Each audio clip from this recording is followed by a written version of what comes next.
इस धारावाहिक की घटनाएं और पात्र काल्पनिक है। इनका वास्तविक जीवन से कोई संबंध नहीं है।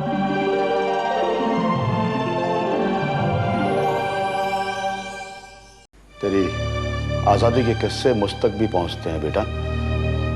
वहां अस्पताल में तो क्या क्या करता है क्या मुझे पता नहीं है। क्या पता है आपको? मैं वहां आजादी की जिंदगी जीता हूं, तो इसमें बुराई क्या है? अरे गजेन, तेरी आजादी ने मेरी नाक कटवा दी है इस शहर में। जो लोग मुझसे आंखें नहीं मिला पाते थे, आज वो मेरी हंसी उड़ाते हैं। मैं लोगों की परवाह नहीं करता। हर इंसान को अपनी जिंदगी आजादी के साथ जीने का हक है। गजेन, तेरी जिंदगी की आदतों ने न मेरी परवाह की, न बहू की, न इस घर परिवार की इज्जत की। शायद इसमें मेरा ही दोष है बेटे। मैं तुझे संभाल नहीं पाया, अच्छी तरह तेरी परवरिश नहीं की मैंने। बाबूजी, आप मेरे लिए अपने आप को कसूरवार मत ठहराइए। मैं अपने परिवार की जिम्मेदारी खुद उठाऊंगा। तो फिर अपनी बीवी की, अपनी बच्ची की जिम्मेदारी से भाग क्यों रहा है तू? मैं कहां भाग रहा हूं? तो फिर ले जा इन्हें अपने साथ, अपनी नौकरी पर। वहां ठीक ठाक रहने का इंतजाम नहीं है। इंतजाम नहीं है या फिर वजह दूसरी है? बाबूजी, आप भी एकदम से पीछे पड़ जाते हैं। वहां मैं दिन रात ड्यूटी करता हूं और इनका ख्याल कौन रखेगा? जब तक मैं जिंदा हूं बेटा, तब तक तो ठीक है। उसके बाद तुझे कसम है अगर इनको अपने से दूर रखा। ऐसा नहीं होगा बाबूजी, आप निश्चिंत रहिए। माना कि मैं बुरा हूं, लेकिन इतना भी बुरा नहीं हूं बाबूजी।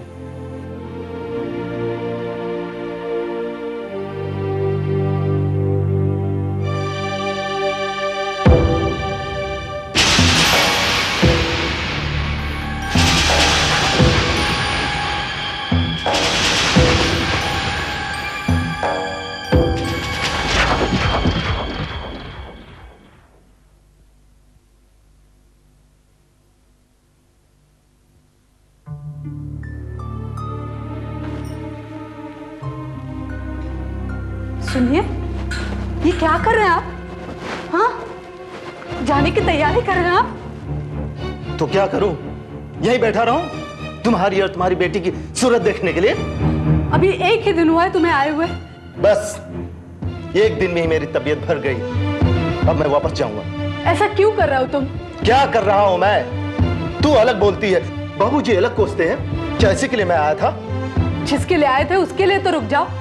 बेटी का नामकरण अभी बाकी है। नामकरण के लिए बाप का होना कोई जरूरी नहीं होता। अब ऐसे तो जरूरी तुम्हारा जाना भी नहीं है। हाँ, वो हॉस्पिटल तेरे बाप का है ना, जब चाहूं तब जाऊं। आखिर किस बात का गुस्सा है तुम्हें? क्या चाहते हो? मैं अपनी बेटी को ले जाकर कुएं में फेंक दूं? तू अपनी बेटी को ले जाकर कुएं में फेंक या गले से लगा के रख, मुझे इससे मतलब नहीं है। तुम्हारे कहने से मतलब नहीं है। इतनी आसानी से छुटकारा नहीं पा सकते तुम। अच्छा, ऐसा क्या? नहीं, मेरा कोई गलत मतलब नहीं था।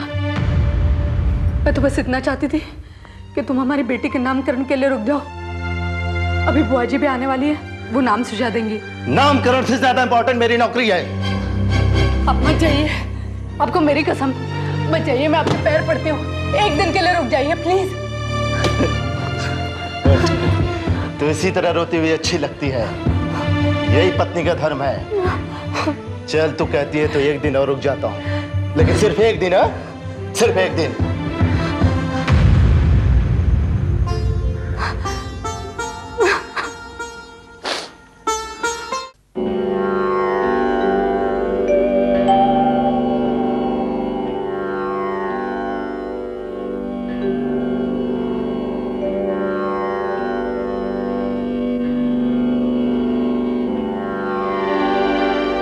महेंद्र जी, बच्ची की जन्म कुंडली तो देख लिया मैंने। बच्ची का जन्म जिस ग्रह नक्षत्र में हुआ है वो गड़बड़ है। क्या? जी हाँ। आपने ठीक से देख लिया ना? हाँ, तिथि, समय, भाग्य, इन सब का लेखा जोखा करके जो योग बन रहा है वो शुभ नहीं है।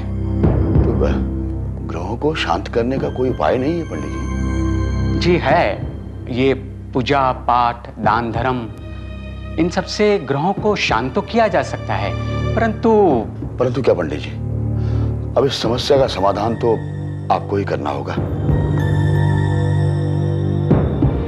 गजेन,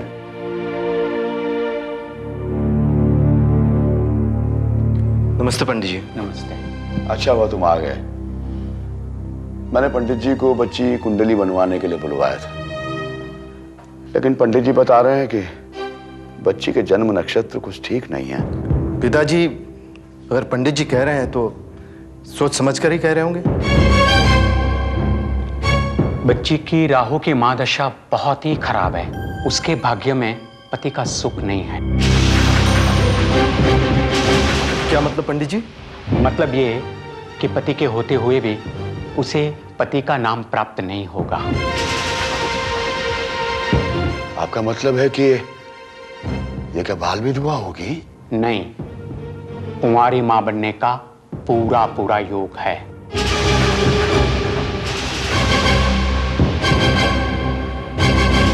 इसका मतलब ये हुआ कि ये हमारे कुल के लिए कलंकिनी साबित होगी। देखिए, अब आप इसे कलंक समझें या वरदान, मैंने तो जो भाग्य में लिखा है वो कहा।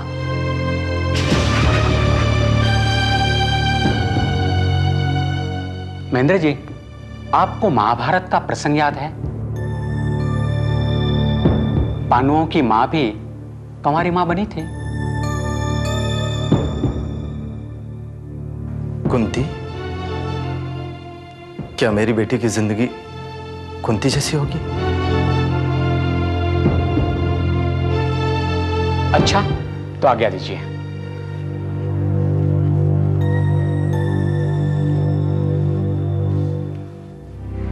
पंडित जी, आपने तो हमें उलझन में डाल दिया है। देखिए, सत्य को न बताकर मैं अपने सर पे कोई पाप लेना नहीं चाहता। महेंद्र जी, ईश्वर पर भरोसा रखिए। अगर वो भाग्य लेकर भेजता है तो उसे बदल भी सकता है ना? ठीक है, नमस्कार।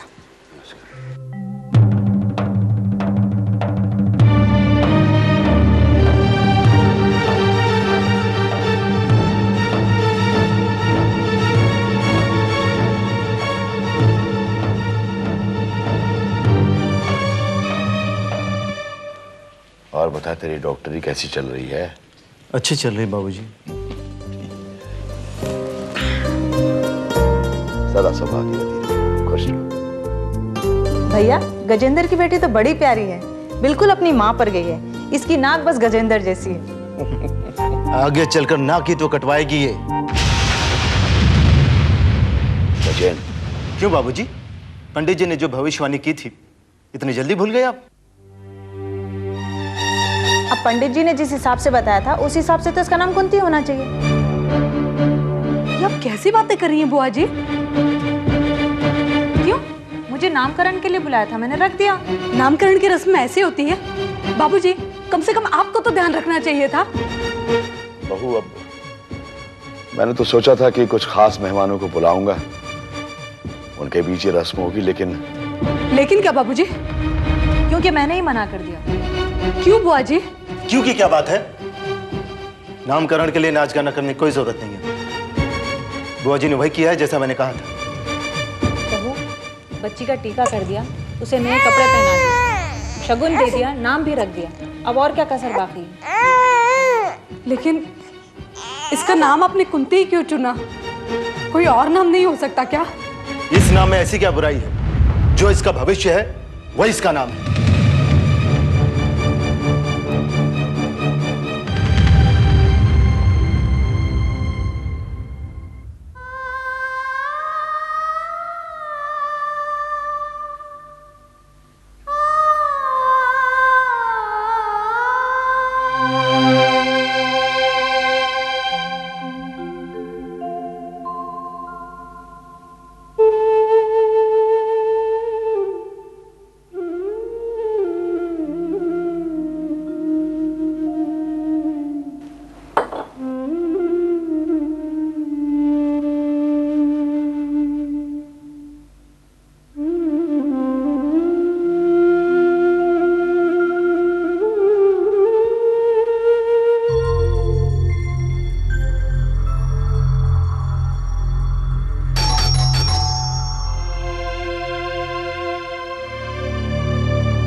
से घुसती चली आ रही हो तुम, ना कोई बातचीत ना दुआ सलाम, आखिर बात क्या है? तुम अपने आप तो कभी खबर लेते नहीं हो हमारी। और वो मन, वो जब से यहाँ से गया कुछ बताता ही नहीं। क्या जानना चाहती हो तुम? कहाँ खो गए हो तुम? एक फोन तक नहीं किया। फोन नहीं किया तो तुम उठकर यहाँ चली आई? मैंने मना किया है ना यहाँ आने से तुम्हें। अपने इस रिश्ते को कब तक छुपाते रहोगे तुम? और किससे डरते हो? मैं नहीं डरता किसी से, समझी तुम, लेकिन यहाँ आने से पहले कम से कम मेरे से पूछना चाहिए। अगर पूछती तो तुम आने देते क्या? पूरे 2 महीने हो गए तुम्हारी कोई खबर मिले। अरे हमारी चिंता नहीं तो कम से कम अपनी खबर तो दे दिया करो। मेरा हाल कुछ ठीक नहीं है रत्ना। क्यों, क्या हो गया? एक बेटी का बाप होना वाकई गुनाह है। ये बात आज समझ में आ रही है तुमको? मैंने तो बहुत पहले ही तुमसे कहा था कि उसे कहीं भेज दो और छुटकारा पा लो। अपने खून के जाए इससे छुटकारा नहीं मिलता। इस वक्त तुमने यहाँ आकर गलती की। अब आ गई हो तो क्या घर से निकाल दोगे तुम? हमारे बीच में सबसे बड़ी रुकावट कुंती ही है कहाँ वो अपनी सहेली की यहाँ गई है। वो होते तो तुम्हें यहाँ देखकर क्या होता? बच्ची नहीं है वो, बड़ी हो गई है, समझदार है, अपने आप समझ जाएगी कि हमारे बीच एक रिश्ता है। तो तुम यहाँ अपना रिश्ता समझाने आई हो? नहीं, अपने रिश्ते का अधिकार लेने आई। क्या तुमने मुझे सिर्फ दिल बहलाने का सामान समझ रखा है? ऐसी बातें मत करो रत्ना, मैं पहले ही बहुत तनाव और उलझन में हूँ। तुम्हारी ये उलझन तो जिंदगी भर की है, लेकिन मैं क्या करूं? मैं कब तक तुमसे दूर पड़ी रहूं? तो क्या तुम 24 घंटे मेरे साथ रहना चाहती हो? क्यों? अगर मैं ऐसा चाहती भी हूं तो उसमें गलत क्या है? अगर मैं तुम्हारी बीवी नहीं हूं तो रखेल भी नहीं हूं। रत्ना, इस तरह की जुबान में बात मत करो मुझसे। मैंने आज तक तुम्हें कभी शिकायत का मौका नहीं दिया है। मैं तुमसे अलग नहीं रहना चाहती हूँ बस, और आज मैं फैसला करके आई। इस तरह की जल्दबाजी मत करो रत्ना। मुझे बहुत लोग जानते हैं, मेरी इज्जत करते हैं, लोग क्या सोचेंगे? और मेरी इज्जत? मेरी इज्जत का क्या? अब मैं ना कुंती की परवाह करूंगी और ना दुनिया की।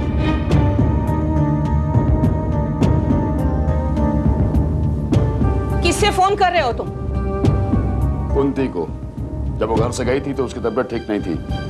अचानक बेटी के लिए बड़ा प्यार आ गया। मैं यहाँ तुम्हारे सामने खड़ी हूँ और तुम्हें बेटी की फिक्र हो रही है। इससे तो अच्छा है कि मैं चली जाऊं। रुको, रात काफी हो गई है, सुबह चली जाना। लगता है मुझसे तुम्हारा दिल भर गया।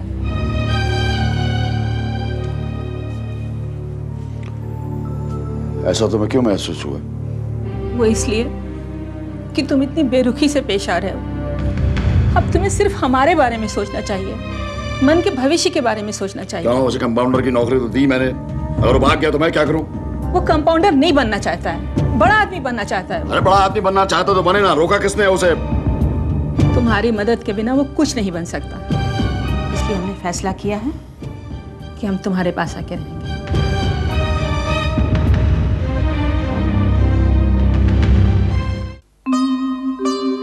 मुन्ना, आज हम अस्पताल से अपने घर जाएंगे।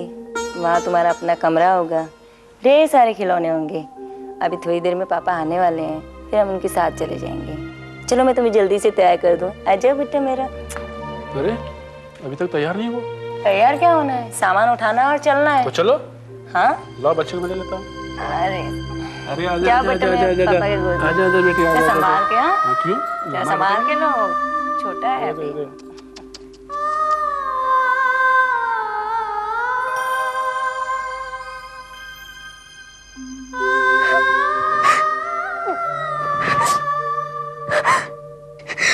हमारी किस्मत में अपने घर जाना नहीं लिखा है मेरे बच्चे। हमें लेने के लिए तुम्हारे पापा नहीं आने वाले।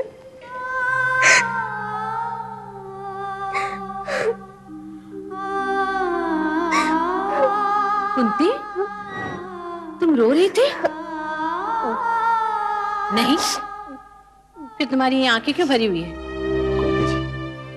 ऐसे में रोते नहीं तो इसका प्रभाव आपके बच्चे पर पड़ेगा।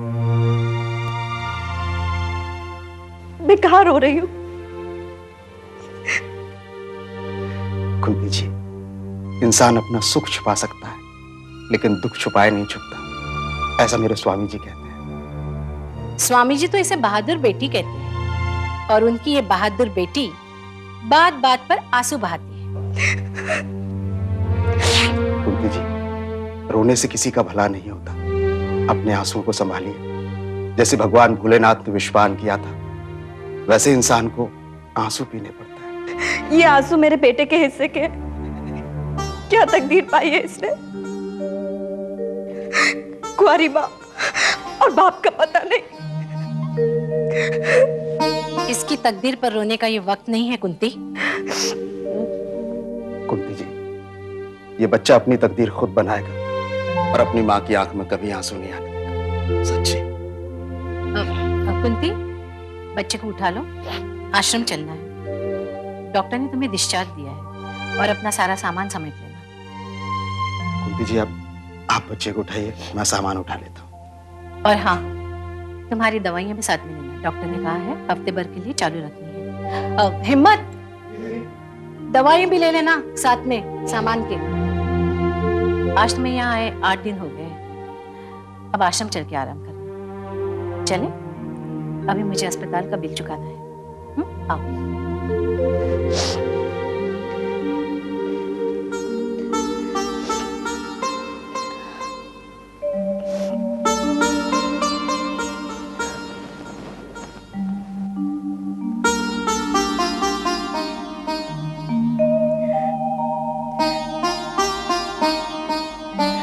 कुंती जी, हर चीज से मोह नहीं करते।